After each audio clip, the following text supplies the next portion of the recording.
Good morning, good afternoon, good evening from my everyday guy, redonkulous guy, and welcome back to the letters. So in this episode, I'm gonna be covering all the different routes, the dead ends, bad ends, and other ends of this arc, that is the Isabella arc. Because in the last episode, we got done with the Isabella arc on a cliffhanger, as you saw, which was really freaking good and makes me wanna know what the freaking hell happened. And before we move on to our next arc, which is the Hannah arc, I'm gonna finish up with all the different possibilities in this arc. So yeah, our very first choice is right over here. So last time around we chose the first option. Now I'm gonna choose the second option, and in this game there are different endings or different routes based upon your relationship status, which is right up over here. Yeah, I guess based upon how you interact with some characters, it leads you to another route or something. Yeah, we will see about that. And the most interesting thing about what I was thinking when I saw this is that, is the relationship status of this gonna proceed to the next arc, or let's see about that, because in the Hannah arc we are again starting from like way back, like before this all started. So yeah, we will all see about that. For now, let's cover up all the ends and different routes of this arc, that is the Isabella arc. I press my lips together and roll my eyes at her. I'm not entirely sure how I should feel whenever she goes on her mother hen mode. She means well. I am glad someone's looking out for me, especially with my family living on the other side of the globe. But Becca's bossy attitude can be such a pain at times. She's more overbearing than Mama, and that already says a lot. You're not my mom. I didn't say I am. Nope, but you're acting like one. You don't need to boss me around all the time. She gives me a completely unimpressed look. Yeah, we are gonna be going through some bad, some not what you will say normally type choices, and which is gonna be really tough to go through. But sometimes I like to see that too. So it's pretty interesting because things go really crazy and all that stuff. So yeah, let's continue. Immediately I brace myself for another round of reprimands from her. I'm not bossing you around.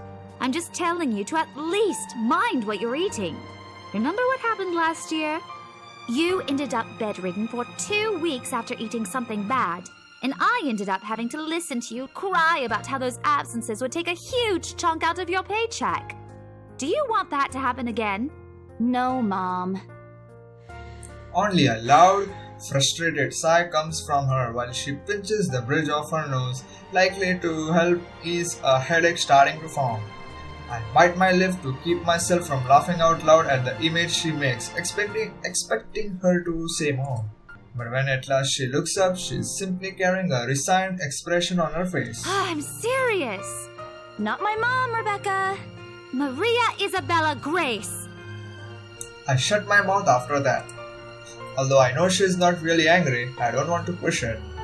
An angry Becca isn't someone I'd like to cross paths in my lifetime. I've seen it happen and it wasn't pretty. Yeah, I'll stop. I grumble, but she doesn't seem to care much, only giving me a small acknowledging nod. Good. Look, if you need anything, tell me and I'll help in any way I can. You don't have to do this alone. Thanks, Becca. I really appreciate it, but you don't need to keep babying me. You've been taking care of me since after I moved here. You have to take a break sometime. And before you ask again, no. You know I'm not a fan of borrowing money. And I'm not going to ask you to give me what you earned hard for yourself. You and your pride. But suit yourself. The offer stays on the table, though. I nod in response, if only to get her to drop the topic. But I'm pretty certain I will never take that offer. Ever. It has nothing to do with the pride. And I guess now the things will go a little similar. So where I feel like things are quite different, dialogues are quite different, I will show that clip. But for clips like this where things are going back to normal, I will skip through. So I guess it's gonna be same from here. So let's move on to the next new thing. Alrighty, now this is the interesting place, because last time around I chose to close my eyes and pray, and that was the good choice. Now let's see where this ends up. Let's be brave and look up. I need to face it. Whatever this feat belongs to, I need to face it. And if I'm going to die, if they are going to kill me, at least I will know what my killer looks like. A cold comfort. So with a deep breath, I summon every ounce of courage I have left in me and shift my gaze upwards. Oh no! Look at that creepy face. Please, don't hurt me. Holy shit. Oh, whoa. Without thinking, I scrambled towards the door. This whole room has changed. Holy shit. I struggle to open it, but it won't budge. Stay away! Go away! Please, Lord, make it go away! Why now? Why won't it open now? My heart sinks as reality dawns in. I'm locked in. Locked in with that thing. Let me out! Let me out! Lord, please, let me out! It slowly approaches me as I wrench the doorknob violently back and forth. Oh! Come on, press that Z button! Yes! The door finally swings open and I couldn't have been happier.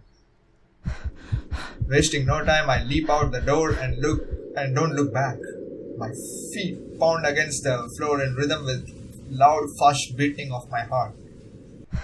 By the time I run past the hallway, I find myself at the grand staircase. My chest feels so tight like it's going to burst, but that's nothing compared to the feeling of hope the sight of the exit gives me. Racing down the stairs, a breathy laugh escapes me and she slips. Until, she... No, go away. I guess everything is gonna be the same from here. So let's first see what would have happened if I had not did that Z task properly.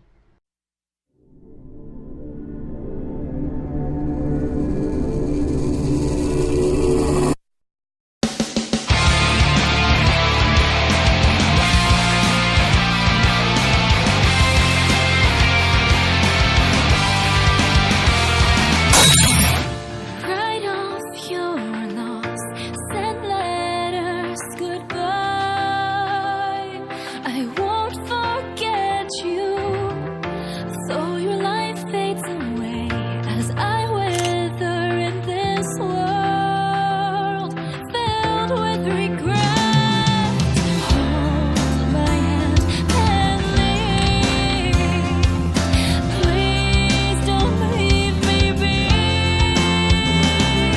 In these bloody halls where we shed all our tears, the darkness breaks, our memories alone remain. I reach out beyond the curtain black. I'm in too deep, so this letter I write. I want to be free, together by your side.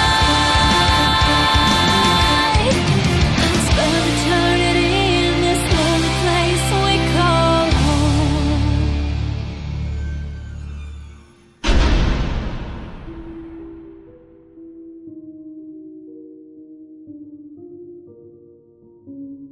Wait, what? Whoa.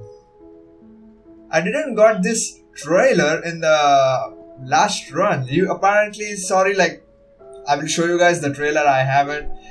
But apparently you don't get the trailer, the route that I chose to do so. Whoa. Wow. Or maybe, oh my god. Okay, so no, I guess we would have got that. But there was this one black, like, just like this text comes up, there was like that one place where I was like, why is nothing happening? I guess that's where it was supposed to play the trailer, but instead it did nothing in the route that I took. But in this one it was showing the trailer, so yeah. But first let's go to that point where if you fail though in the Z task, yeah, let's see what will happen. I think it will be a dead end like the one in the last episode. Let's see though. Maybe it will be really interesting. It's gone. Where is it? No! Right in my face. Where is it? Right in my face. That's where it is. Okay, yeah. Let's go to the next place now. Okay, last time around we chose that we will check with our supervisor. This time around, let's say I don't know, and let's let Rose handle it instead of us. We're sorry, ma'am. We don't really know what's going on here. If it's okay, maybe we can... Aren't you the ones in charge here? How can you not know what's going on here? Oh boy, she's pissed now, unlike last time. You see, Miss McCullough, right now the house is...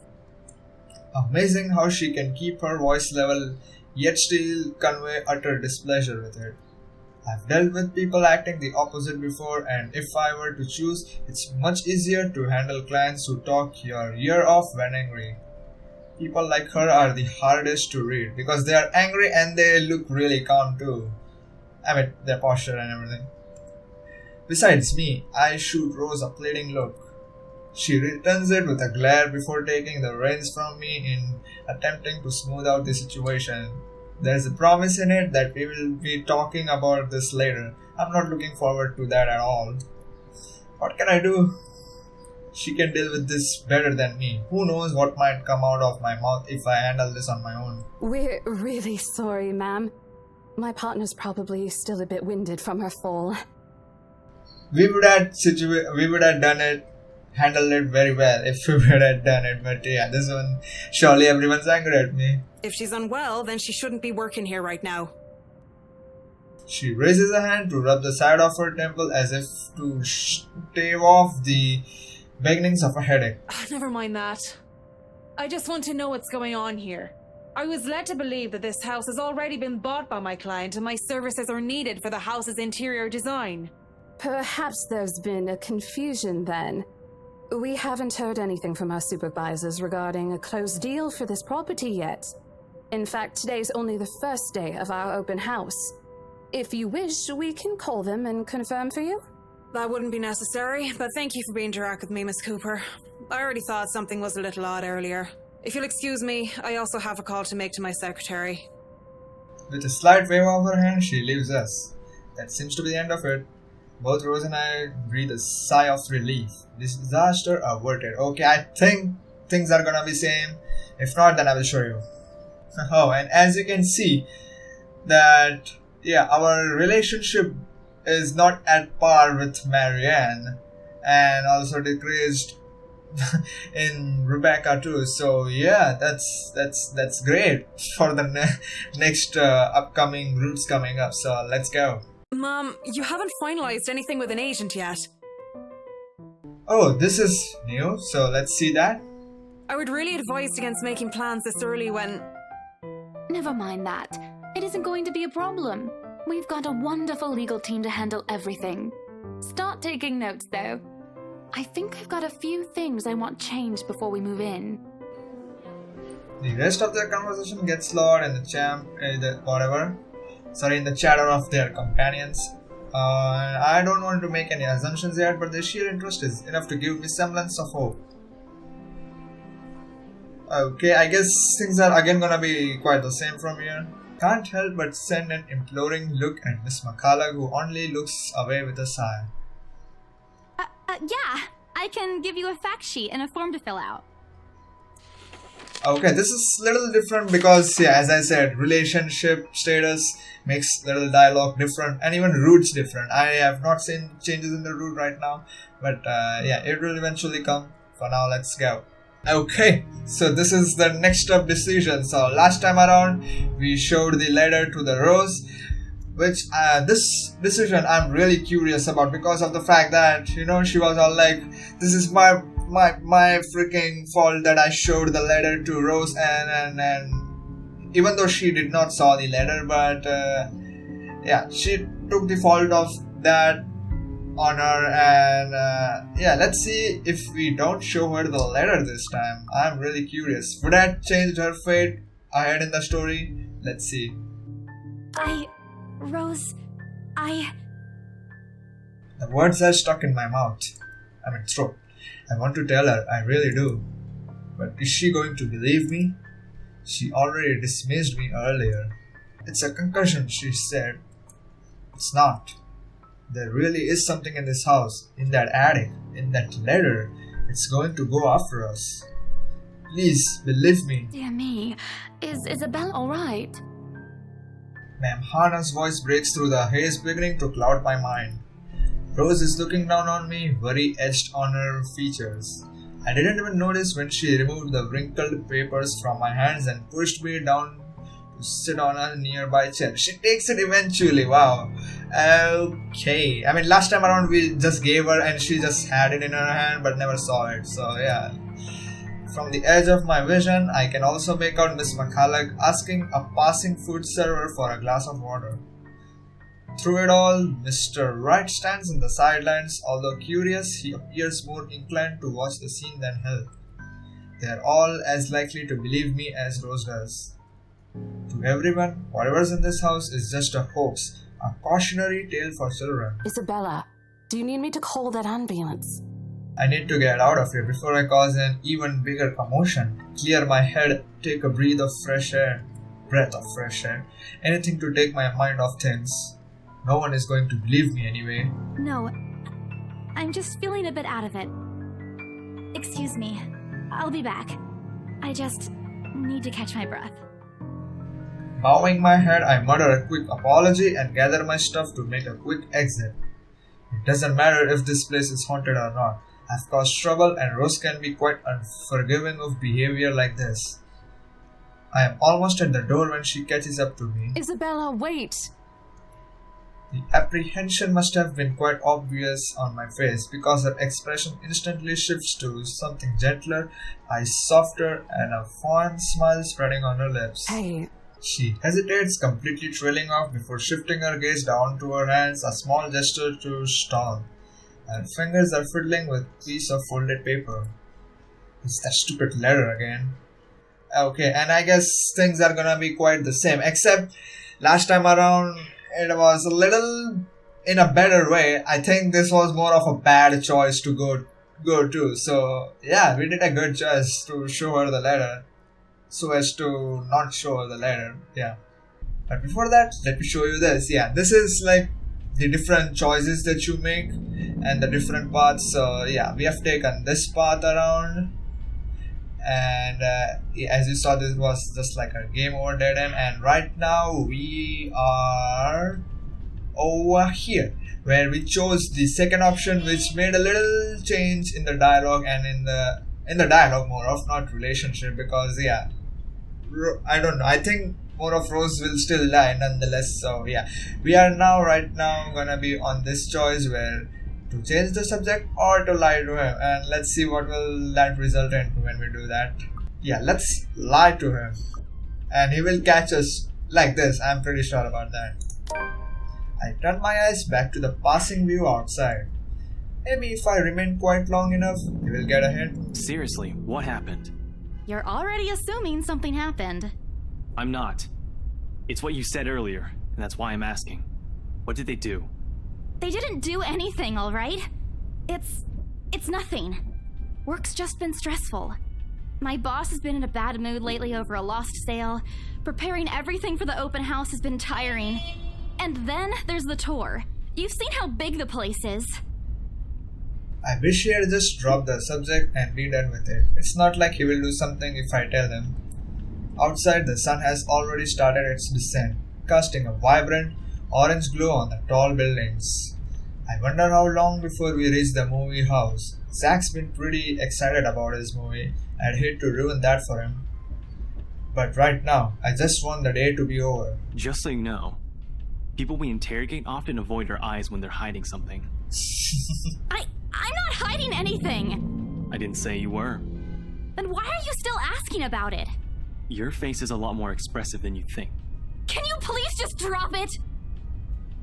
My voice comes out harsher than I've intended, and I immediately regret having taken that tone on him.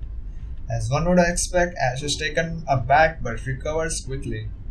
An uncomfortable silence settles in the car while I find myself wishing I hadn't snapped at him like that. Stupid, stupid, stupid, Isabella. It's the first time in months you get to spend time with your friends and you are already messing things up. Sorry, I didn't mean to yell. He responds with nothing more than a nod, and I take that as his way of dropping the topic. For now, if the way his jaw tightens is a sign of what he still thinks about the matter, I just hope I can give him a proper answer next time. Time passes quickly between us in this manner, and before I know it, we are already at the movie house. Okay, and let's go to the next option now. Choice. Alrighty, we are on to our next choice, that is either to stay for the movie or go home. The moment is so much like we should stay for the movie considering this la la la la song, but we are gonna ruin it by going home. I know I'm being selfish, but if I say I will only get in the way. I can't look Zack in the eye when my excuses come tumbling out of my mouth. I'm sorry. Today's not a good day for a movie night out. I think I'll pass. Enjoy, you guys. Isabella, wait! I live without another word, one step after another, as fast as my 2 feet can take me away from them. Becca calls after me again. Zack and Ash do too, but their voices become lost in the hustle and bustle of the afternoon crowd. It's strange to walk home like this, to bump shoulders with people you don't know. I felt the same way years ago, fresh off the boat in a foreign land with no one else to depend on. I won't deny that I was nervous. Now? Well, it's not every day that you get into an argument with your friends. Not every day that they won't believe you, even if you are telling the truth. It feels like betrayal of sorts. It leaves you hollow. And in this faceless city, it's impossible not to feel alone after. The sun has already set by the time I reach the comfort of my own house. Room. On my phone there are 4 messages waiting to be read. 3 from Zack and a lone voicemail from Ash. Becca will probably drop by later to check on me, to say the same thing this messages likely contain. Yet I can't bring myself to open or listen to any of them, much less look forward to anyone's visit. So without taking another glance at it, I slide my phone back to my bag and flop down on my bed, allowing the heavy feeling in my chest to finally pull me into an uneasy sleep. Perhaps tomorrow would be better. And it's the next day. The darkness closes around me, grasping, pulling, engulfing me. And I guess now the things are gonna be the same. And look at over here.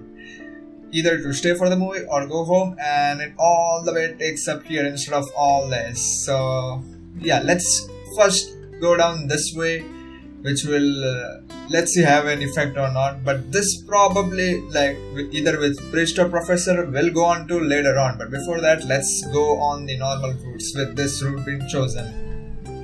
She welcomes me with a bright smile, her movements more open than what one would typically expect from a passing client to have. Oh, Isabel!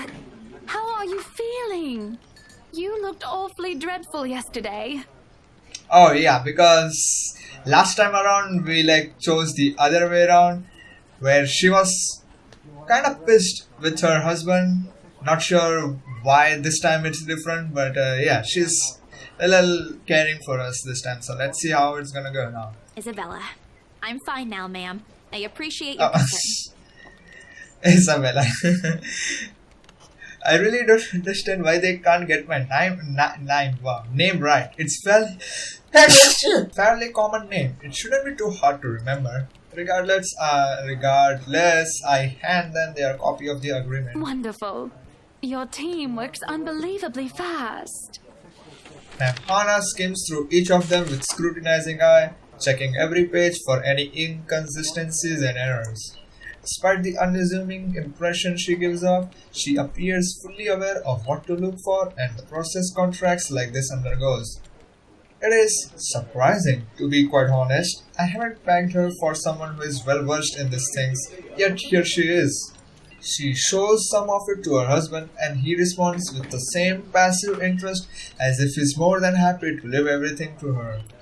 I can't tell if it is purely because he believes she's capable enough, doesn't care about what they are buying, or he simply finds paperwork tedious.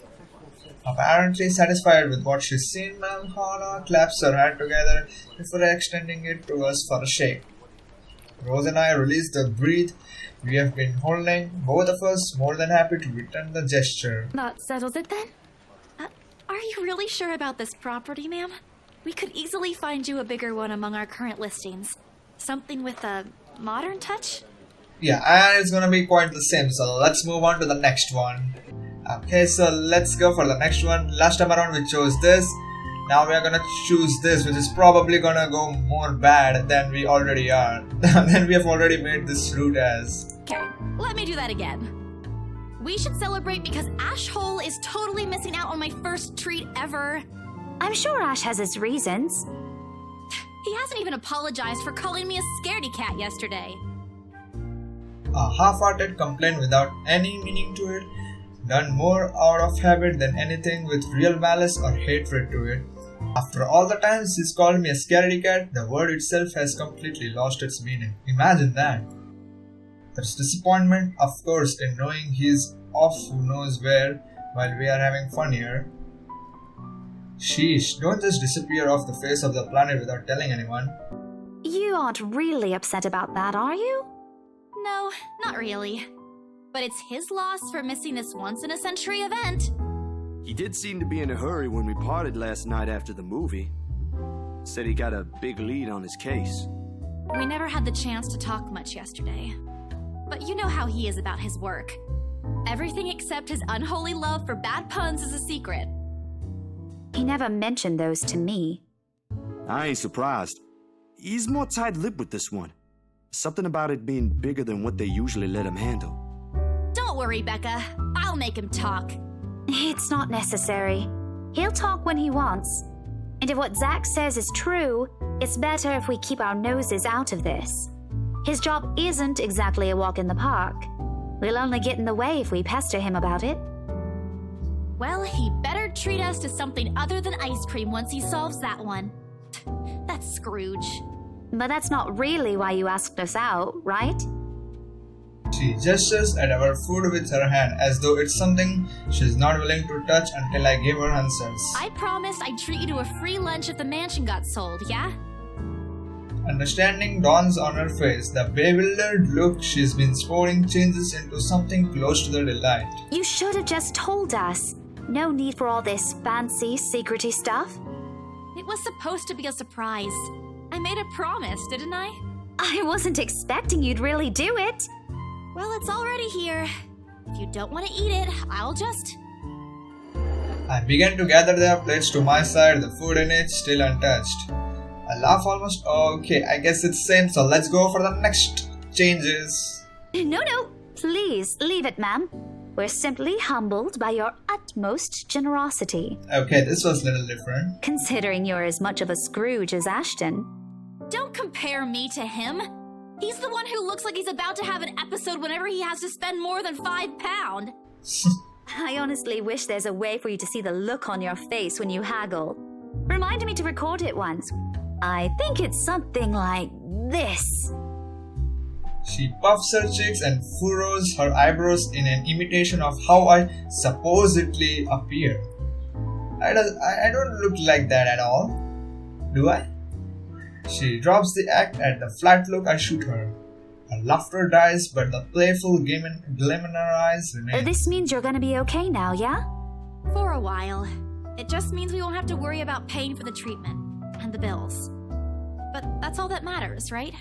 I mean, we're not yet sure if the new medication will produce better results, but Mama and the doctor said Papa's responding well to the treatment. That's one reason to be hopeful. And with the money, I'm sure it's just a matter of time.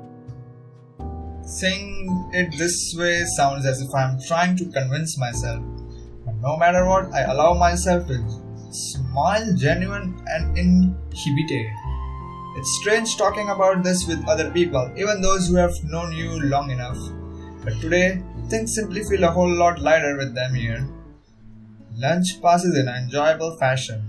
Laugh here, playful jab there, but most of it is spent on chat. Okay, I guess it's the same from here, so let's go to the next one. Okay, this can also go in two ways, and I think it's regarding your relationship with, I guess, Becca.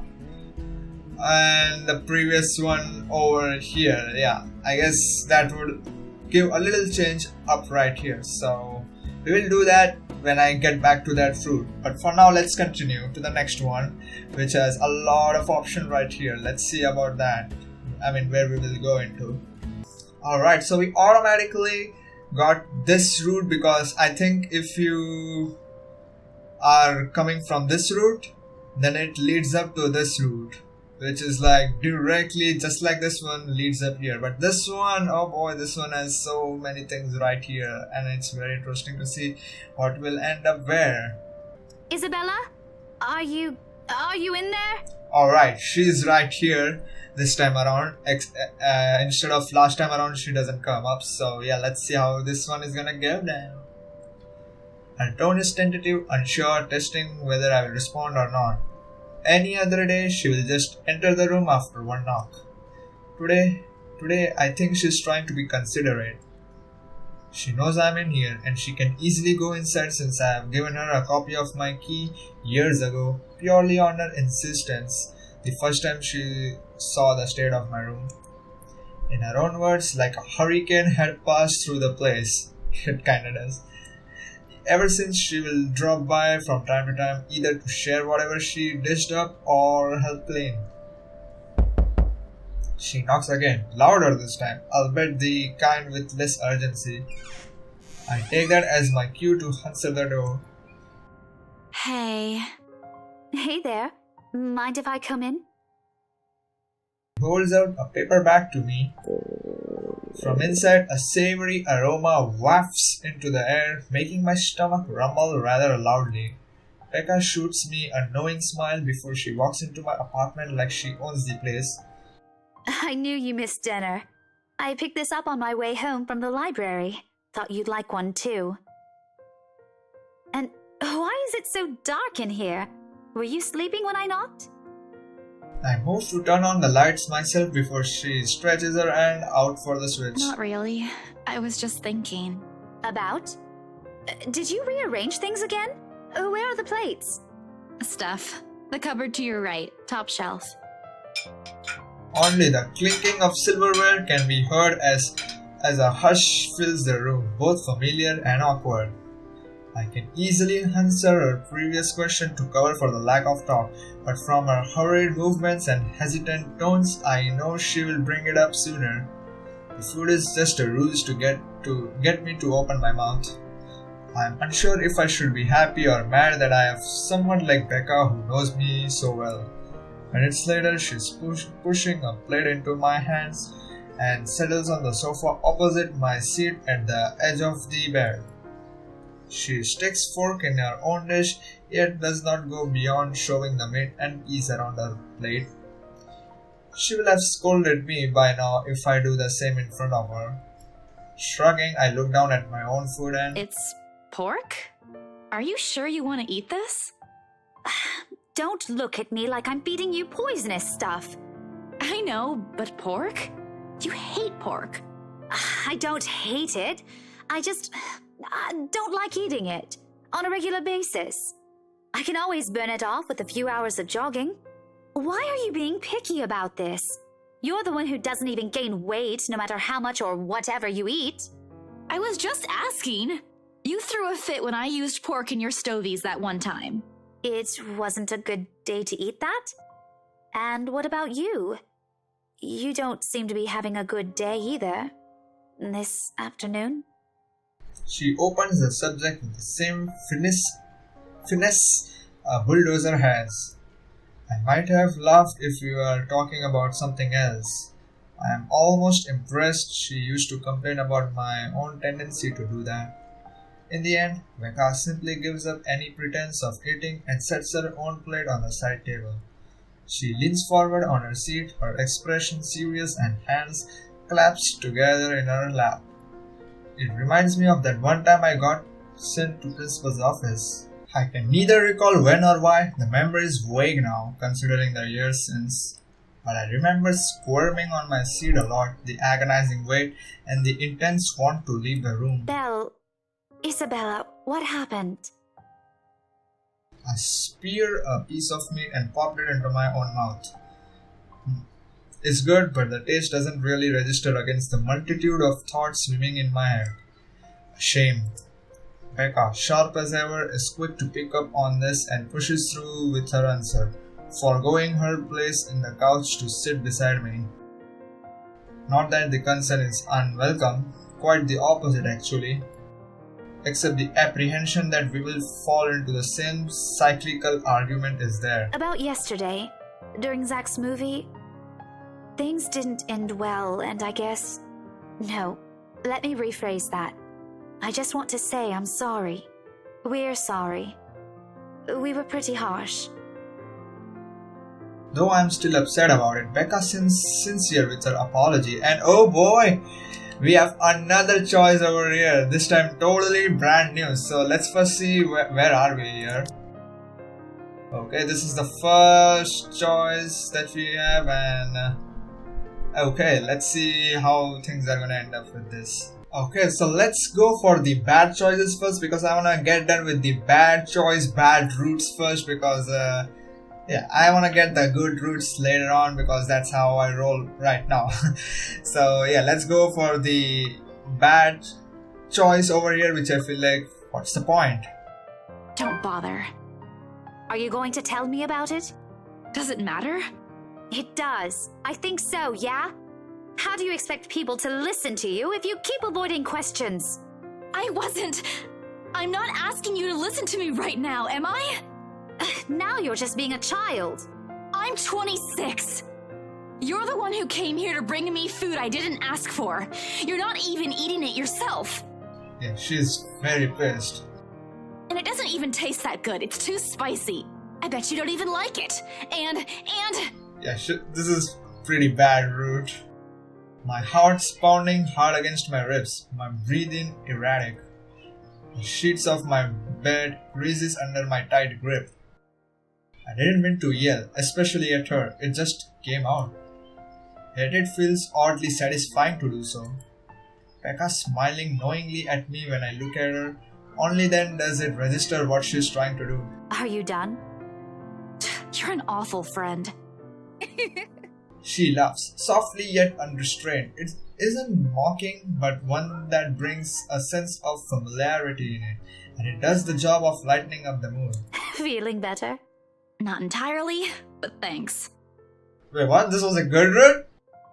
I'm being petty, aren't I? We both are. Figures why we're friends, right? So, are you going to tell me about it? What's the point? Isabella, the point is... Yesterday! I spoke about it yesterday, didn't I? But nobody believed me. I kept repeating and repeating and repeating myself, but none of you took my word for it. Because none of it sounds realistic. Yet you're here asking about it. What do you really want? Because I need to know where you're coming from. We fall silent, both of us coming to the same realization that we are going nowhere if we keep shouting at each other like this. With a sigh, Becca reaches for the letter on the table. She inspects it in the same manner one does with something fragile, holding it with all the care in the world. Her stare lingers on the message printed on it. Something pensive sets in her face as she reads the lines over and over again. I want to stop her, take the paper away from her hands, hide it. But it's too late now, isn't it? Yesterday's and today's argument was my own doing. That more than not being believed, I am running away from the guilt. From the idea that I have put my own friends in danger, that I am afraid to do anything about it. I am using my own anger to hide my own fears about myself. I am a coward. Tell me. Everything. don't leave anything out, you hear me? I hesitate. Becca's far from a person who would believe in such things, yet You really want to hear it? she nods. I tell her everything from when I arrived at the mansion, my search for Rose, and what I saw. True to her words, she listens. Not in the same way a person engrossed hangs on to a storyteller's every word as if it's the only truth in the world. In a way, a person who has simply offered an ear to someone who needs it does. No personal opinions, no long arguments whether it's the truth or not, just a plain, simple, undivided attention. And it's pleasant to be heard, that is. Is it the same? This afternoon? When you... I've never heard you scream like that. She was there. She? Who is she? I'm missing a lot of things here, Belle. Her! The ghost! She's just there, standing, calling for me. On the streets? I don't... On the window! Becca, it's her face when she looks at me. It's here, stuck in my head.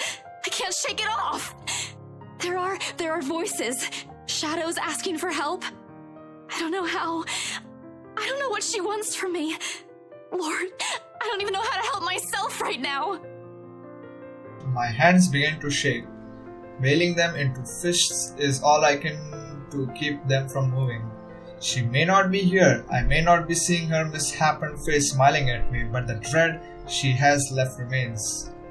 With the presence of another living person here, I don't want to be myself with these haunting images and these vivid memories again. I'm sorry. I didn't know this has been bothering you like this. Why are you apologizing? Look at you. This isn't the Isabella I know. Any other day you'd bounce back. You got what you wanted today. Your dad's gonna be okay. And yet here you are. Zach can tell. I'm sure Ash can as well. I'm probably the only one thinking of selfish reasons the day before. Where exactly is this coming from, Becca? I don't think she means to say that one out loud, judging by how quick her head snaps at my question. Certain things. It's nothing. Don't get worked up about it. Anyhow, I should go. Try not to think about it, all right? You need your rest, and I've got papers to check and lesson plans to review for this week's class. I'll be next door if you need me. My hands move automatically to grab the back of her shirt before she can take a single step away. I have no idea what came over me. Her apartment's next door. I can easily bother her if I need something. She said so herself. However, my trembling hands refuse to budge. I don't want to be alone. Do you want me to stay? Can you? Just until I fall asleep? What are you, 5? Please. I really, absolutely don't want to be left alone right now. I tried to sleep earlier. Last night, too. I thought a shower would help today, but it's still in my head. What am I going to do with you? Okay, another choice, and not sure which one is bad. I don't think anyone is, but let's see. Okay, so I'm gonna go for the second option. That is, I'm glad you are here. You are such a big baby. Move over. I know how we'll fix this. She motions for me to scoot, and I do so, though not without a scoff. Typical Becca, a teacher through and through regardless of where she is. Then without notice, she pulls my head to her lap. I freeze. This is another CGI, okay. What are you doing? Singing you to sleep like the big baby you are. I may not be as good a singer as you are, but I can handle a few tunes. Stop treating me like a kid. This is completely unnecessary. I make an attempt to straighten up, but Becca's persistent. Gently, she pushes my head back down. I'm kidding. Didn't you say this is how your mom used to lull you to sleep? I just thought you could use something familiar to you. You're not my mom. It may sound like a complaint, but we both know the statement has no ill will attached to it. How are they back home? You said they called? Good. From what Mama told me, EJ won a medal. Who's EJ again? The youngest. a bit chubby on the cheeks. I showed you a picture of him once. You said he looks a little like me, especially around the eyes. She's quiet as I talk, interrupting only to ask a question if there's something she doesn't understand. I tell her of my own 4 younger siblings, little troublemakers, all of them, and of my no-good elder brother who almost landed himself in jail a month ago, of my sister who had to move away recently to run from her ever-increasing debts. It's the same old story she has heard countless of times before. Yet every time she asks, every time it's brought up, she listens tirelessly. Becca may not believe me about the ghost, she may have just been listening to help keep my fears at bay. But for now, I am content.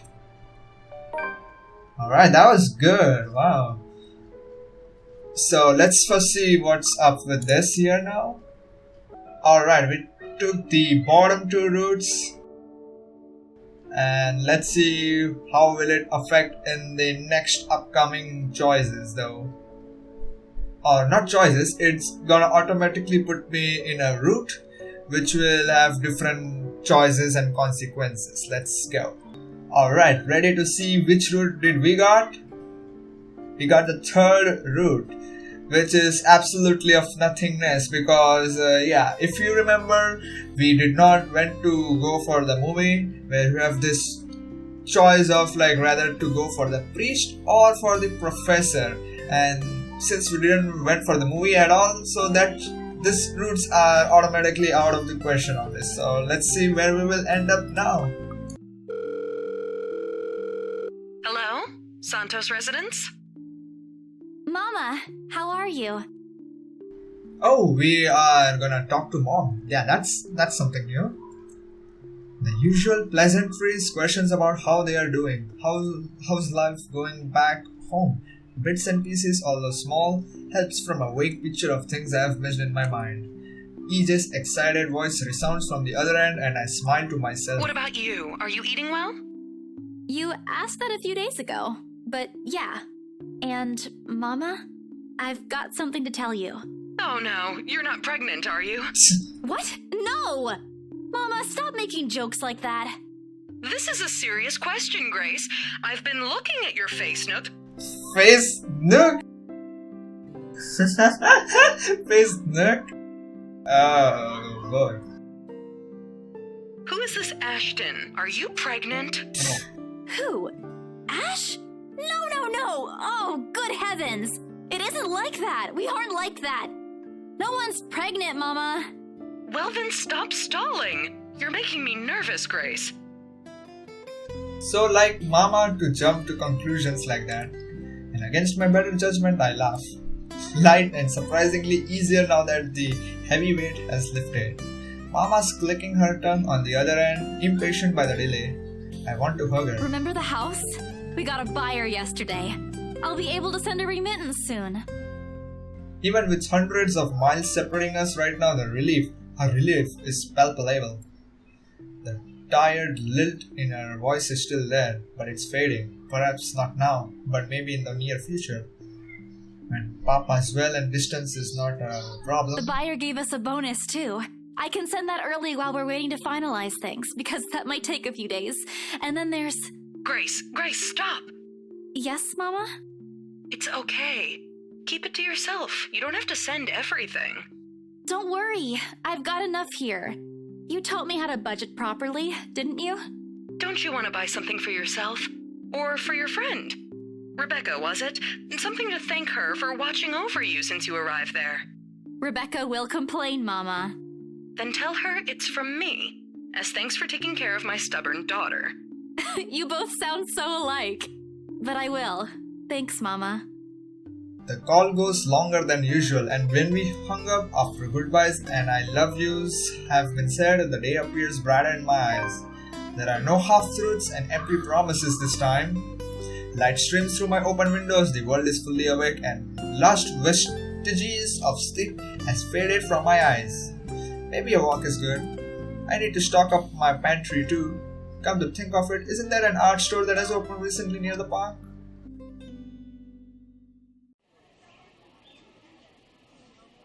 Oh my god, we jumped all the way over here. So yeah, let's go for the next choice coming up. Yeah.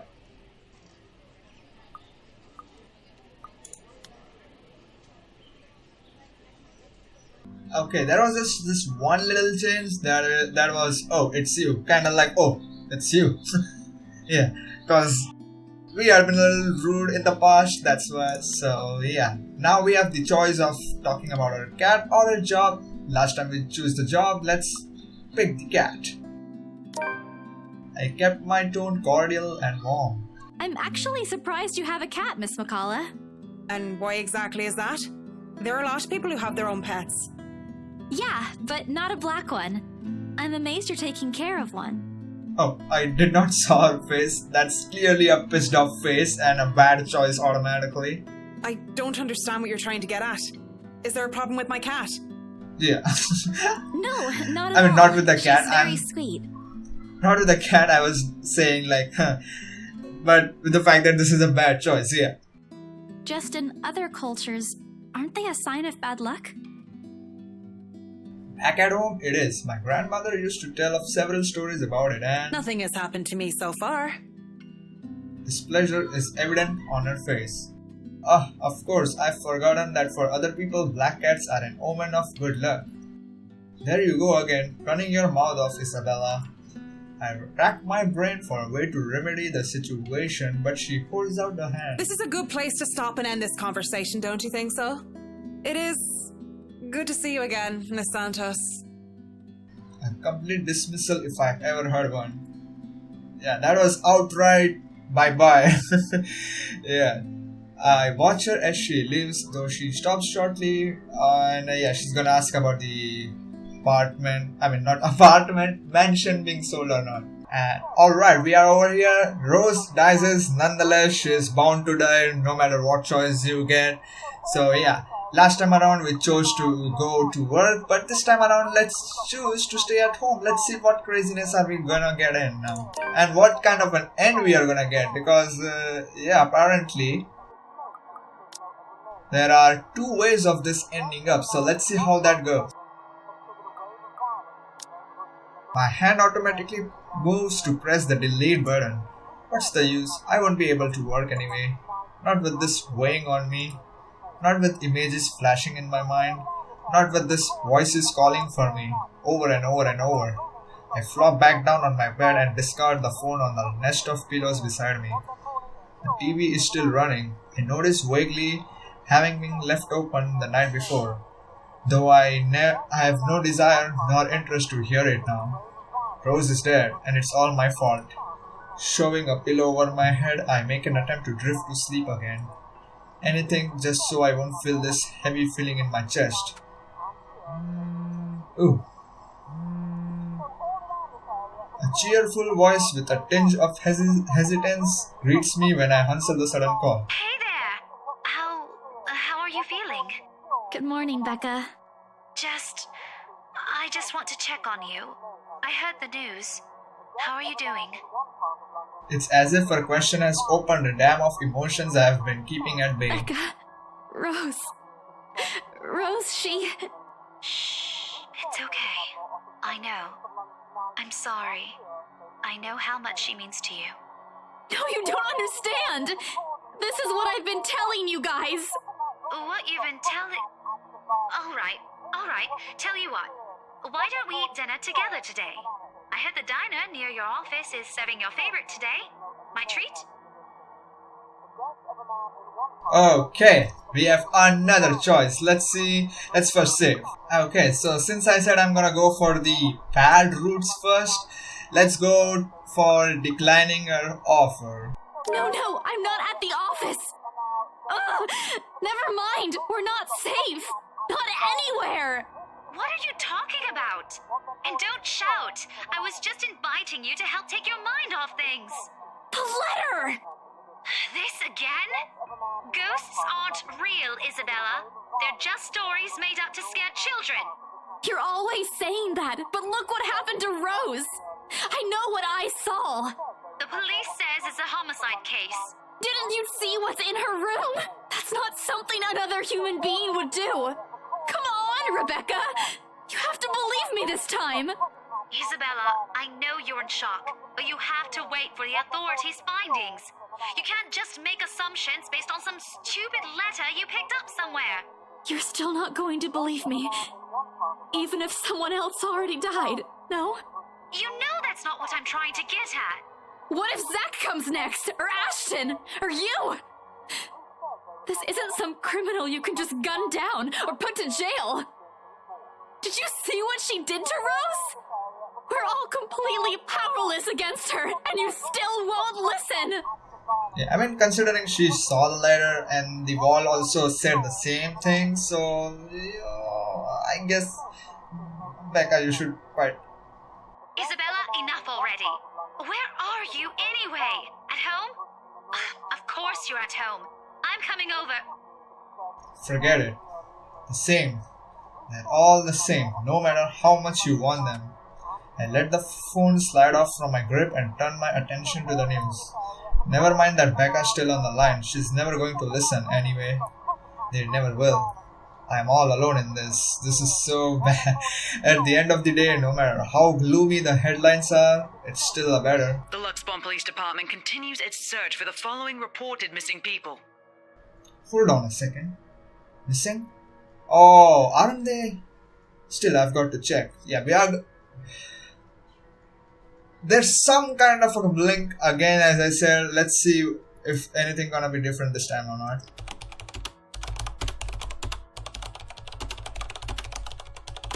Yeah, it's the same exact thing that we said and did in the office, except this time around in our house. So let's see how it's gonna go. The night has fallen by the time I finished going through my copies of the documents and our database. And I'm right. Of course I am. DRC may have a lot of yes, it's the same thing. And yeah, they have been working for the open house. Then the letters. So that can't be. I hope it's not what I'm thinking. But Rose is... My train of thought gets cut off when arms envelop me from behind.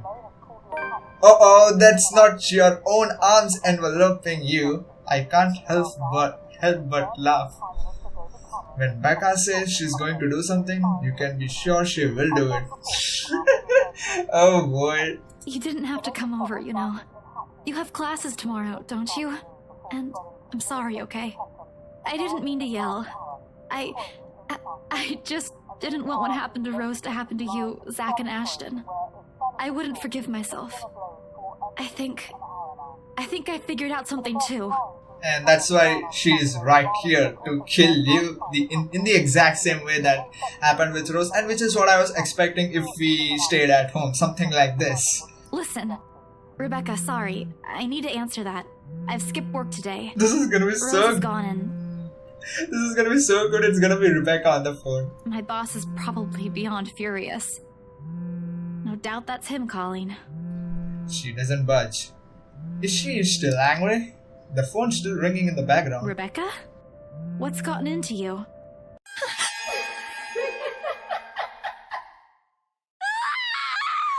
No! I thought it was gonna be a big stuff like Rebecca on the phone. That was behind me.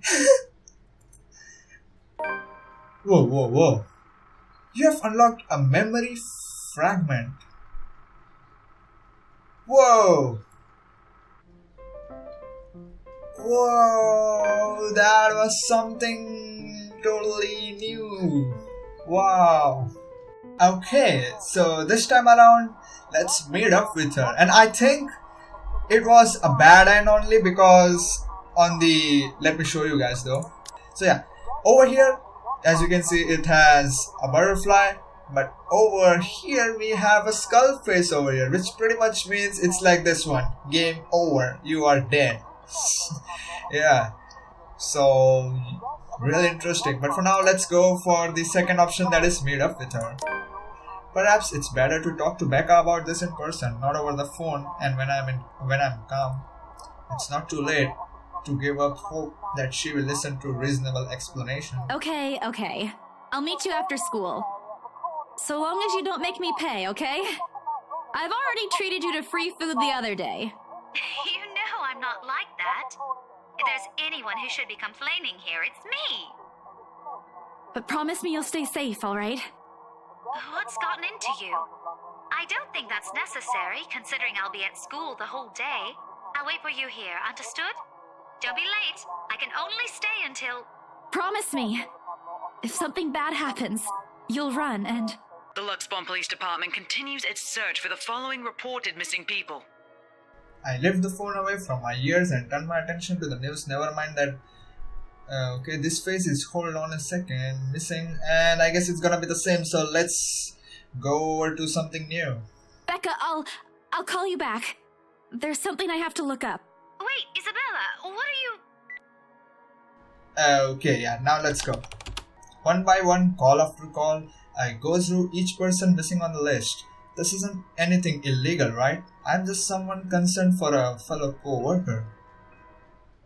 Okay, now that was quite different, that's why, right? Now let's go. Okay, there was a little change, so let's read those dialogues. They are gone. They are really gone. No one knows where, but they are gone. Then the letters? No, that can't be. I hope it's not what I'm thinking. But Rose is... Something snaps into place in a fraction of a moment. These people and Rose. I need to tell someone. They need to know. Zach, Ash, Becca. That's right. We have agreed to meet. She needs to know. Of course. Of course. The letter, my phone, papers, anything that will be useful, I grab all of them and make a run for the nearest bus stop. I'm already late. Becca must be really annoyed at me, but maybe if I use the subway, I can still get to her before her patience snaps. As I run, I bring up my phone to my ear, her number's already being dialed. Each ring in sync with quick tapping of my foot against the pavement, the sound taking away the edge from agonizing wait. She's not answering. I turn to the nearest shortcut I know, a small street Becca has warned me never to take before. No lights, no other pedestrians passing by at this time of the night. Definitely not the route that you should take, considering, you know, a ghost is after you, creepy things are happening with you, and a loneliest place like this is very well enough to take you out. It's dangerous, but right now I have to. If I want to fix this, I have to get to her. Reaching the crosswalk at the end of the short avenue is a relief. A little more and I will be at the station once I get to the other side of the street. My fingers fly over the keypad again in another attempt to call her. 5 seconds till the sign changes. Listen, sir. 4 seconds. Becca still not picking up. 3. I redial her number for the 3rd time. 2. Please, I beg of you. 1. My feet are already moving. And finally it connects. Help me. Oh! The world grinds to a halt. And when I look up, she's there. Oh no. With the same misshapen face, tattered clothes and unsightly gait. Her voice reaches out to me again, calling like every other time. Whispering and whispering, drowning my ear with endless pleas and cries, gripping me with words I can't even begin to understand. There are shadows pulling at the edge of my vision, and the terror her presence brings wounds itself tighter on my legs this time, pinning me to the ground. No! Enough! How can I possibly help you? I couldn't even help myself. Or the people I dragged into this! She smiles, her lips contorting into something twisted and menacing. And right then and there, I understand the cutting anger in her eyes and the depth of circumstances we found ourselves in. There is no escape. It is the last thing I see before my phone slips from my fingers and...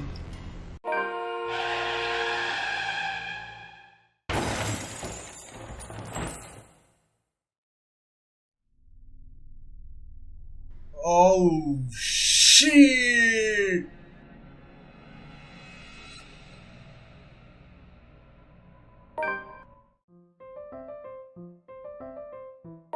Wow, that was a messed up end.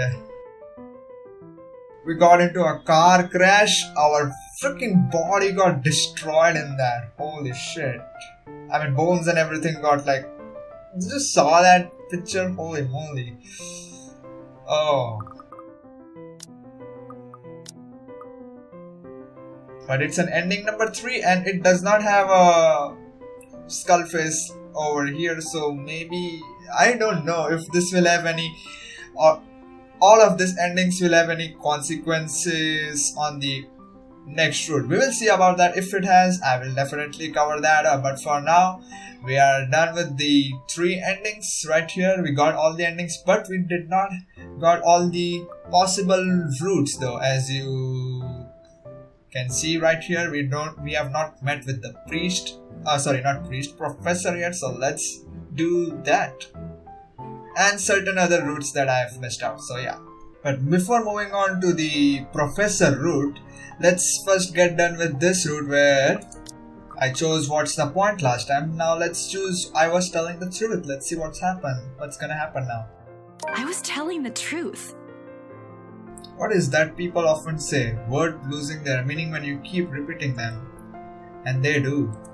My voice comes out as a whisper, an earnest plea, but its meaning rings hollow even to my own ears. How long are they going to keep asking me the same thing? How many times do I have to tell them what I have seen before they believe me? Is this it? Becca picks up the letter from the table, and for the first time since this exchange started, I look up from my food. She inspects it in the same manner one does with something fragile, holding it with all the care in the world. Her stare lingers on the message printed on it. Something pensive sets in her face as she reads the lines over and over again. I want to stop her, take the paper away from her and hide it. But it's too late now, isn't it? It dawns on me now that maybe yesterday's argument was also my fault. Because more than wanting them to believe me, I am also running away from the guilt. From the idea that I have put my own friends in danger. And I'm afraid to do anything about it. I'm a coward. Sorry, I wasn't able to get a good look at it when Ash was holding it yesterday. It isn't like it'll make a difference. Where did you even find this? The attic. Attic where? The mansion? You know, this might have a historical significance. I doubt it. It was on the floor when I saw it. So a prank then? It's not a prank! That's the same thing I was telling you yesterday! Then tell me what happened. I can't understand where you're coming from if you keep giving me short-clipped answers. Please? I fall silent. Becca's far from a person who will believe in such things yet. You really want to hear it? And I guess it's gonna go the same way now already. I guess this route more of just builds, kinda increases or decreases your relationship with Becca. Yeah. And this time around, let's say thanks, Becca. Thank you, Becca. You can bring your work here if you want. No thanks. My brain needs a break too. In any case, I won't be able to function properly here. She gestures at my room as at the clutter, specifically like it has done something terribly offensive to her. It probably did. How can you work in this place? I just do! Hey, I don't say anything about your room. That's because it's clean. Of course there's nothing else for you to comment on. Hey, I clean too. Once a week. Or month. She continued like this for the rest of the night, with mundane and nonsensical talk about anything our minds can think of over food long left cold. To an outsider it might sound uninteresting, boring even, but to us it's good enough. Alrighty, now let's go to the next route. Alright, this time around let's go for the movie. Yeah, and now let's skip to the point where let's choose to go with the professor rather than priest. I'll think about it, but if ever, I'd like to give talking to Andrew a try. Is that okay? Won't he have other things to do? He is a bit busy, but he'll make time for me. He's my go-to person when I'm stuck in something. He won't mind if I bring a friend with me this time. If you're sure. I guess that settles it then. Guys, I said keep it down. You keep insisting that we still watch it, yet you're not even paying attention yourselves. It ain't a big deal, Rebecca. It's still your film, Zachary. A good film, mind you. Alright, yeah, let's see what was the new thing over here. He did seem to be in a hurry when he parted last night after the movie. Okay. Anything But new? you know how he is about his work. He never... Alright, it did. It definitely did a change right here. Not sure how, but it kinda did. Okay, so yeah, last time around, aka the original one, it was Zach who called us, but this time around it's Ash. So yo, let's answer him and let's see how's. Thank you so much for spamming my inbox with the same message, Scaredy Cat. Hey, Ash. What's wrong? I just had a long day. The couple who bought the house wanted us to finish processing the papers within the week. It's a little hectic, but we'll manage. Really? You sold it? Don't sound so surprised. I told you, you don't stand a chance. The rights won't take no for an answer. You've been on the losing end from the very start. Ha! Whoever said I was interested in the house in the first place? But you said... His snigger comes off as annoying to my ears, and I fight the urge to end the call right then and there. Stupid Ash. You're such an ass. And just so you know, I'm not treating you to a separate celebration. Or ever. No, that's just unfair. And here I was looking something up for you. Didn't you say you wanted to talk to Andrew? I pause. I did say that, but I didn't think he'd actually go through the trouble, considering how much he scoffed at the whole topic in the first place. Is he okay with that? Totally. Besides, I need to ask him about something. I might as well do it soon. What do you say you come with me tomorrow morning? Well, there's no harm in it, I suppose. I've got a free day anyway. Great, I'll just pick you up. Don't oversleep. Don't compare me to you. I'm not the one who sleeps like a rock. Another round of chuckles comes from him. Oh, I will live for the day he will stop making fun of me. Just wait, you asshole. As I'm about to press the button to end the call, he clears his throat. And, Isabella? The diffident tone in his voice sends my eyebrows shooting up into my hairline. Is the world ending today? Yeah? Did you forget something? Do you think we... Never mind. Good night. He hangs up instantly. Rude. Completely rude. I didn't even get to thank him. The busy tone, the muffled echoes through the receiver. No one is saying this will work. Even I am doubtful it will. But right now I will take anything. Anything to get out of this nightmare.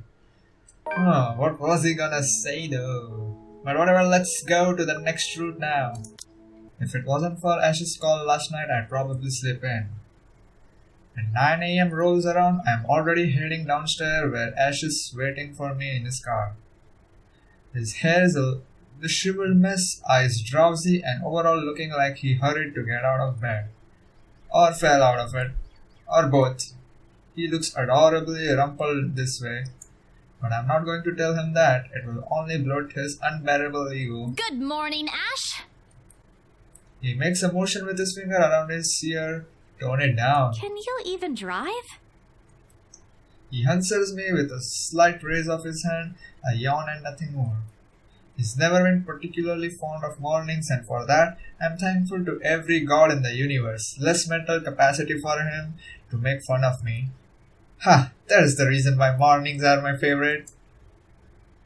It doesn't take long for us to reach our destination, the small cafe situated in Luxbourne's busiest street, the same one I often visit with Becca for its cheap food. I've never gone here on a Sunday, and it's striking how different it appears without the usual weekday and Saturday rush. The atmosphere especially reminds me of something we also have back home near the university I used to attend. I wonder what happened to it. It was being renovated before I left, so I never got to visit one last time. The place has always had a calming effect on me. But today, despite standing in a place similar to it, anxiety easily washes over me as soon as I step out of the car. I'm quite used to dealing with people I've never met before, thanks to my work, but still, I don't know him. In spite of the fact both Ash and Becca have vouched for him, what will he think of me and my story? What if he thinks I'm crazy? Hell, even my own friend thought so. Friends. I draw in a breath to cool the panic beginning to rise in me. Oh well, only one way to find out. A few hesitant steps forward, and then Ashes suddenly pulling me back by my elbow. Hold on, scaredy cat, not too fast. That hurts! What was that for? He's already walking away when I look up, and I hurry to catch up to him, puzzled. I really don't understand this guy. At least explain why you are flicking other people's forehead all of a sudden. So rude. Get yourself together, will you? He's not going to bite. He's very accommodating, too. I wasn't scared of him or anything. You don't look like it. Didn't sound like you were okay last night either. Yeah, huh? What was that last one? Hey! Don't just ignore me!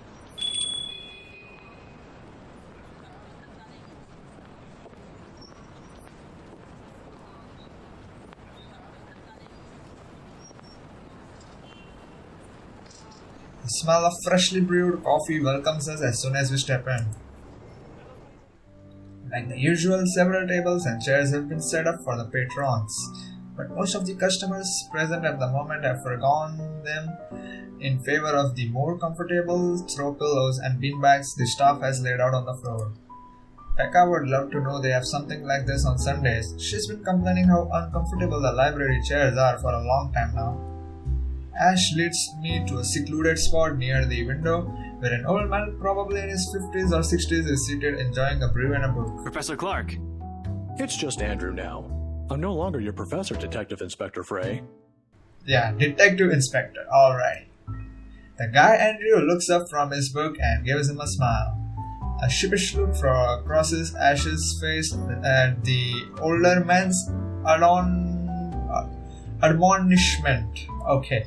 More unusual to say the least is seeing him appear like a parent has just scolded him. But it suggests a familiarity between them, one that goes beyond what someone expects from a simple student and mentor. With another warm smile, he gestures for us to take the empty seats opposite him. Have you been waiting long? Quite some time. But I come here early on weekends. Best time to get their first serving of bear claws. They're the only place that serves it here. I took the liberty of ordering for you two. I hope you don't mind. I thought it'd be best to talk over a decent helping of coffee. Soon enough, a waiter brings us 2 more cups and sets down a basket of pastries. Aren't you going to introduce the lady? Ah, right, sorry. Isabella, this is Prof. Andrew. He's one of my professors back at the university. Andrew, this is Isabella Santos. Santos. Portuguese? Spanish? Brazilian? Mexican? Filipina, actually. It's a pleasure to meet you, Professor. Ah, your name carries a lot of history, Miss Santos. Just Andrew is fine. Don't do what Ashton's doing. He doesn't listen to this old man. He doesn't listen to anyone, more like it. The awkward tension typically present in first meeting dissipates after that. I was expecting someone strict and to an extent someone severe. But Professor Andrew Clark is definitely the opposite of what I have in mind. The more personable kind, similar to a grandfather who will dote on you at family gatherings. It's obvious why Ash has taken a liking to him. Ashton tells me there's something you wish to discuss that I could help with. Let's hear it then. I give Ash a hesitant glance, but he just nods and gestures towards Andrew with his head. He's leaving this to me. It's my story to tell after all. I keep it short and concise. I found a letter in this old mansion, now I am cursed. Exactly as I've told Ash and Zack when they asked about it. I don't mention the name of the place. No use saying it now that someone else legally owns it. No use dragging other people into my problems. I'm sure it's that letter I found, but I don't know anymore. I just want to know how to escape this nightmare. Of course. We're talking about the one in Anslem Village, aren't we?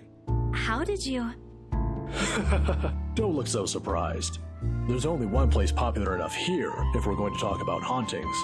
I once had a colleague who wrote about it and the urban legends surrounding the place. Years worth of study, but fascinating nonetheless. It's a shame he passed away at such a young age.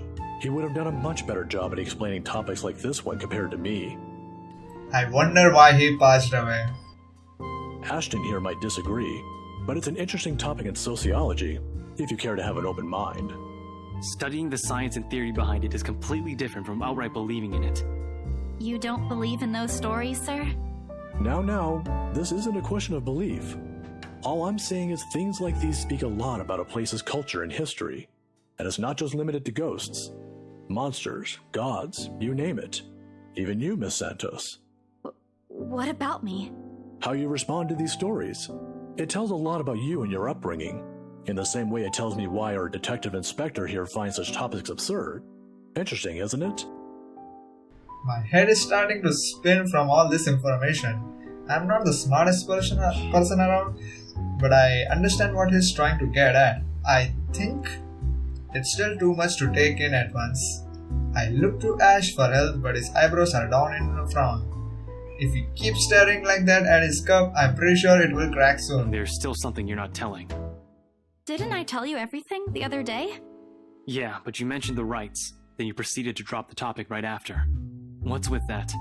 They don't have anything to do with this. Rights? Luke and Hannah, right? Yeah, they're the ones who got the place. Ah, I'm not surprised. They're the kind who gets what they want when they set their eyes on it. From what I've heard, word gets around, especially with a pretty well-known couple like them. A heavy sigh escapes my lips. Popular or not, they are just my clients, albeit a little pushy, but just clients. End of story. I wish he had stopped pestering me about them. Okay, so let's first save. Okay, so let's go for the bad choice. I don't know which one of them is bad, but I think this one is bad, so let's go for this. Oh lord, this isn't what I signed up for when I agreed to meet with this professor. Shut up, Ashton. You're avoiding the question again. They're just my clients. Yeah, you mentioned that, but that doesn't mean... And I see no reason why you should be suspicious of them. Everyone has a reason to be. All I'm saying is you should be careful who you deal with, especially those people. You can't just go tell people to avoid them. At least tell me why. Can't. Will you just listen to me? Can you even hear yourself? You're not making sense! Ooh, the cups rattle the moment I slam my hand on the table. I'm quick to cast the couple sitting beside us an apologetic smile when they turn their head at the sound. Ash and I stare each other down. Both of us are carrying a tight expression on our faces, neither wanting to give way. How am I supposed to understand if you keep holding things back yourself? It wasn't like this before, but somewhere along the way, something has changed in us, as people, as friends. I wish there's a way I can tell when or why. Let me remind you that one place where I lied? Yeah. Instead, I am left searching blindly for reasons. The next thing we know, we will be drifting further and further apart. How frustrating. Now, kids, settle down. We're not going to solve anything by shouting. Sorry, Sir Andrew. And we're not going to solve anything either if you keep omitting things. Speak for yourself. I'm not the only one doing it. You'll have to forgive my former student, Miss Santos. He's always been the curious kind. Many people think he's lazy, but it's actually the opposite. I see that hasn't changed. Oh, really? How is he back when he was your student? I'm sorry, I need to ask. He doesn't talk much about that. And there's a reason why. Please don't. Tried to sleep on the first day of class. He didn't repeat it after what I made him do when I caught him. Students like him are the easiest to deal with, once you know what piques their interest. I'd have to say, he's one of the very few who's actually interested in the subject, though. But there was this one time when... By the end of our small conversation, Ash looks like he's praying for the ground to swallow him up. He's never been one to talk about himself. What I know about him are mostly bits and pieces I've gleaned over the years. He's an atrocious singer, he's bad at art, and he has a personal vendetta against mornings. Now I feel he isn't that hard to figure out after all. It's past noon when Andrew has to leave for another meeting. But before we separate... Miss Santos, a word of advice. If this is truly what you think it is, just keep in mind that when it comes to cases such as this, they aren't always what they seem. Naturally, the mention in the letter was brought up again several times during our talk. Though Ash is right in that Andrew offers a different perspective, he has left me with more questions than answers instead. What is she? What does she want from me? Is she ever going to leave? They all continue to bug me after we have left the coffee shop. I don't even notice when Ash takes a different turn on our way back. Where are we going? You can drop me off at the park. Guess. You have 3 chances. I'm serious, Ash. Where are we going? He doesn't answer, but shortly he stops his car in front of a small, nondescript food stall. If I wasn't paying closer attention, I would have missed it without a doubt. He motions for me to wait as he gets off the car and walks in its direction. Sheesh, if you want to buy something, just say it. No need to make yourself look mysterious. It makes you look more like a dork than cool. The wait isn't long, however. Soon he's walking back holding 2 fish-shaped cones in both hands. Ice cream, parfait, a cross of the two. By the time he's back inside the car, I have given up any effort to figure out what he bought. Not that it looks bad, it's actually quite cute. Here, take it.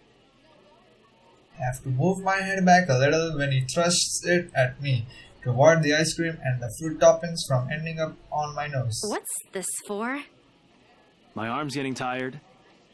5, 4, 3, 2. With a wary glance, I take it off his hands. I still don't understand why there is a need for ice cream today. Nevertheless, I'll take a small bite. It's actually pretty good. I must have shown in my face because he chuckles as soon as I take another one. Saw the place open the other day when we watched Zach's movie. Thought I should give it a try. It doesn't seem like a bad place to get food from time to time. And you're giving me free ice cream because... Do I need to have a reason? Are you really going to ask me that? Here's the thing with Ashton Frey. He does not just treat anyone to free food because he feels like it. He's that much of a Scrooge. Hell, he even asked me to teach him how to haggle once. Haggle! Of all the people who had asked me that. I'd have expected such request from Becca, but Ash? Not at all. If I'm going to be honest, he looks a bit constipated with that expression on his face right now. I think he's starting to regret ever buying this. The other day? The movie with Zach and Rebecca? Rebecca's there, yeah, I think so. Yeah. Anyway, during the movie, we, that's to say, we... Shit. Should have written down something first. Get to the point, Ashton. Right. I'm sorry. What? Not I'm sorry for, not getting to the point. I'm sorry for the other day. I got carried away. I said things that upset you. I shouldn't have done that. I'm sorry. Oh, okay. Okay? That's all? That's all you're going to say? You're not still angry, are you? You didn't have to buy me anything. A simple sorry would have been enough. I bite into the cone again, a small attempt to keep myself occupied and relieve the heat crawling up my face. It doesn't work, but at least I don't have to look at him. Why am I feeling embarrassed over a thing such as an apology? I have no idea. It's not like it wasn't called for. They were being mean, especially him, and in that fraction of a second it hits me. He skipped his day off just for today. I should be the one apologizing and thanking him. Silence is an awkward company while we finish our respective snacks. There are words for this. For people like us, for understandings and sentiments like this. Yet in this instant, they don't come. As promised, he drops me off at the park right after, phrases unsaid still hanging heavily in the air. In this weather, the city park gives off a lazier and more languid vibe than usual. The children are usually running around and playing. There are now people leaning back on their picnic blankets, simply enjoying the afternoon sun. The smell of food drifts from nearby food carts, and if the wind blows in the right direction, one will catch the whiff of freshly trimmed grass. Okay, this is quite the same now, so let's see if there's any different from here.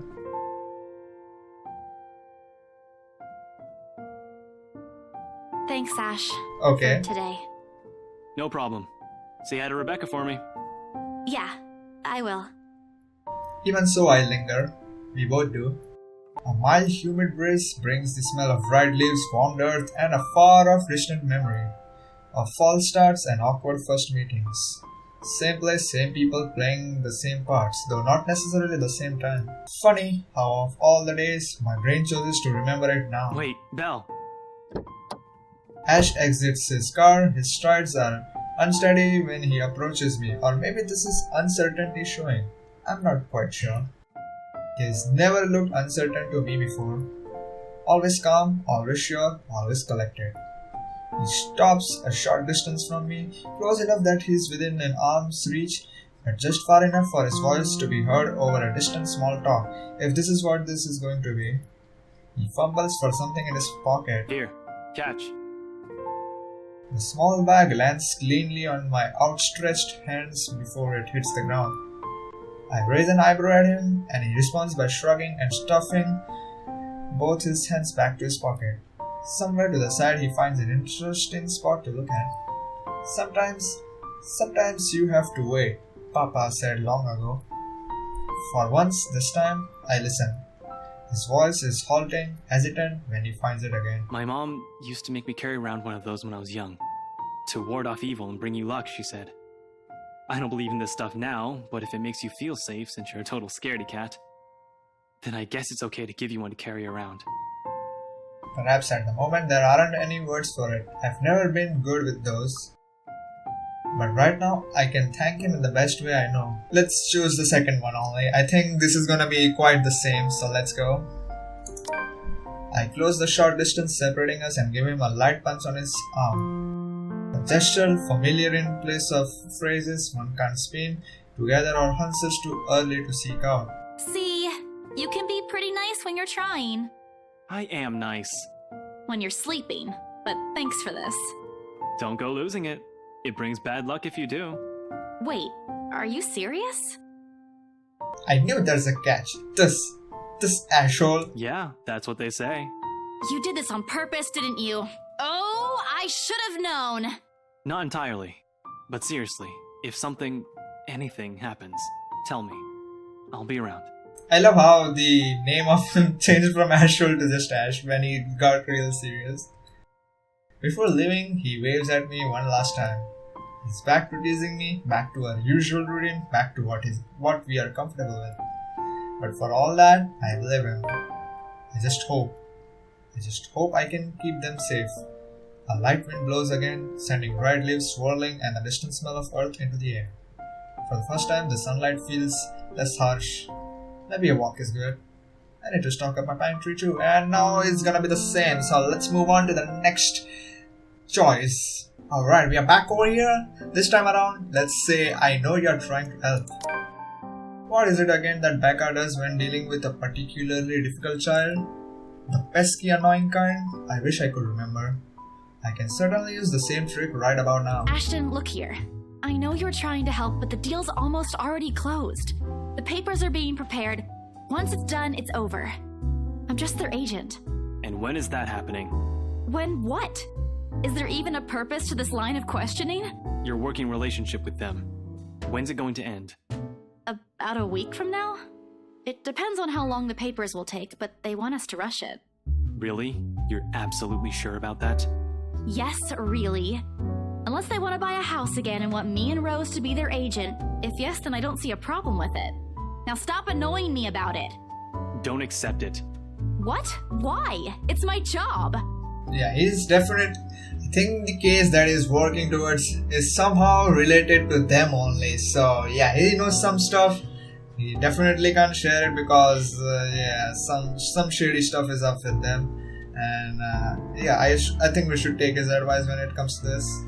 Oh lord, even my younger siblings aren't this difficult to deal with. Then again, Ash is far from a younger sibling to me. If he had only spelled it out, surely I'd understand. We wouldn't have to talk about it right now. That's how it is, right? Find an even ground to talk about like the adults we are out to be. It wasn't like this before, but somewhere along the way, something has changed in us, okay? It's going the same way. Let's see if it's gonna be anything new. And over here, let's say you are not bad after all. I close the short distance separating us, and lightly in place of phrases one can't speak together and or answers too early to seek out, I lean over. Ah, oh boy, and give him a little peck on the cheek. The touch is soft, the short, fleeting. The kind that speaks volumes of boundary we don't often cross as friends. Nevertheless, the thought is there. It lingers. In the gentle autumn wind that passes in the empty space separating us when I step back and look up at him with a genial smile. It's the easiest to express gratefulness this way, isn't it? At least with my own family, that's the case. For the two of us, I'm not quite sure. Did he understand? After all, gratitude is considerably harder to put into words when you have spent the latter half of your friendship teetering between good-natured jests and ruffling each other's feather. Seconds pass before he clears his throat. His face has gone remarkably red, whether from the heat or something else, I can't quite tell, but he understands. I know he does. Because the smile on him when he finally meets my eye is the gentlest I've seen him show. I, gotta go. Got some reports I forgot to file the other day. Yeah, see you around. Thanks for the ice cream and the charm. Don't lose it. We won't find one here again if you do. I won't. I might move like I have 2 left feet, but I know how to take care of my own stuff. I'm not a total klutz. I know. In Belle? Remember that one time? Devlin Court? Oh, I do. With all the clarity in the world. At the time, when we... What I'm trying to say is that you can rely on me if anything happens. Not the exact same thing, of course, but you get the idea. I'll be around. I'll keep that in mind. You're not that bad after all. Before leaving, he waves at me one last time. Next time we talk, we will be back to the way we are. Because at the end of the day, that's how things have always moved between us. What we are familiar with, what we are comfortable with. But for all that, it's always easy to put my own faith in him. I just hope I can keep them safe.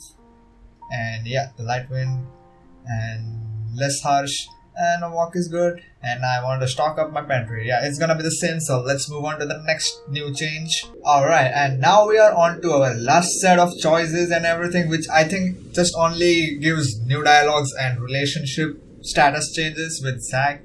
So yeah, let's say it's nothing. What is it that people often say, the more you talk about them, the more reason they will show themselves to you?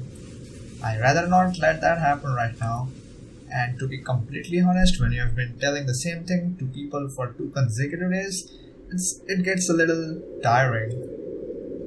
After this trouble Zach went through for me on a weekend, no less, I really don't want to burden him with even more of my worries. That isn't what we are here for. Yeah, it's nothing, Zach. A reassuring smile and nothing more. Aye, if you say so. But tell me if you ain't feeling well. We don't have to go through with this if you don't want to. Consciously, my grip on my back strap loosens when I catch his glance. He returns my smile with one of his own and a light pat on my head. Altogether, he stops walking. The gesture is meant to be comforting, but only serves to add another layer of wrong with the way I am refusing to tell him anything. He was there yesterday. He saw what happened. He has questions. One I don't have the answers to yet, but he's also giving me a way out. Thanks, I will. But I think I still need to see this through. Besides, I'll be the one to blame if someone sees you there without me. I really don't want to get in trouble with my boss. That bad, huh? You have no idea. Okay, come on. Let's get this over with. I follow quietly after him, leaving everything yet to be answered behind us. The things inside my bag ladder softly against each other while I rustle for the keys to the mansion, and I think next thing is the same, so let's go for the next choice. Alrighty, now last time we chose to hang out, but this time let's say maybe next time. As much as I hate to decline, Zack and I both have still some things to take care of. He may not say it, but I know what happened in his movie is still bothering him. Knowing he came all the way here, despite his busy schedule and his own problems, I can't bring myself to take more of his time. Maybe some other time, Zach. I know you have some freelance work scheduled after this. The way his expression falls makes me regret my decision. But I need some time away from everyone to step out and think about things from a larger perspective. He as well. He hasn't had a break since the movie. Not to give him that, at the very least. I think a break for him would have been the decision to hang out with him, but And yeah, I mean, you're it's just the bad trying your best to choice. cheer me up. I'm really thankful for that, but I need some time for myself too, to think about things. I got it. Sorry if it comes off as a bit pushy. You're not pushy at all. I do appreciate it. It actually feels like having a second older brother. It's comforting to know I have someone like you here with me. It's just that you have problems of your own, and all this time, everything about today. What I want to say is you don't have to worry about me every time something comes up. Is this a case of my pseudo little sister growing up? I think I might tear up a little. Don't laugh at me. I gotta grow up at some point, right? Okay, I'm not laughing anymore. I got where you're coming from. But at least let me accompany you back to the city before I head off. It's not like we have another choice considering how far off this place is. And it's a win for me because I won't have to pay for the full fare. I'm not sure if it's Ashton's attitude towards money rubbing off you, or you're really like that. Don't compare me to him. It's called budgeting. Like this, all smiles and cordial tones, we head back together to the city.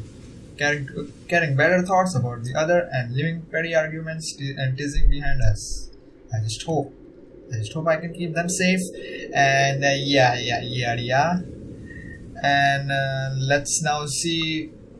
Am I done with everything?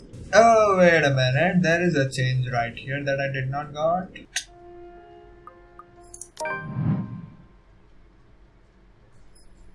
Ooh, wow. I got an achievement.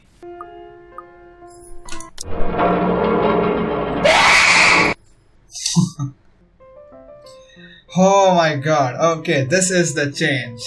So, for this route, let me show you though. Yeah, for this one right here, you gotta have to choose don't show the letter, and in that way you will make a difference or have some relationship changes with Hana, and that's why she's. Let's see what the change is exactly. Like, yeah, at this, Ma'am Hana could only sigh and roll her eyes, more than happy to get back to the topic at hand. I'm sure she knows what she's doing, love. She got us the house, remember? Who knows what a little positive vibe can do? It could even give us what we've been eagerly waiting for all these years. Okay, I think that was about it, where she just like did, where in the original one she was really angry and gave her like a stare to him, like that stare to him. So yeah, I guess that's pretty much about it. We covered every freaking thing. First, let me exit though. Yeah, as you can see, we have covered each and every possibility that can be done in this arc. Yeah, nothing is logged, and yeah, we are done with the Isabella arc and watched each and every different route, relationship status changes, and some really messed up remaining two ends that we didn't got.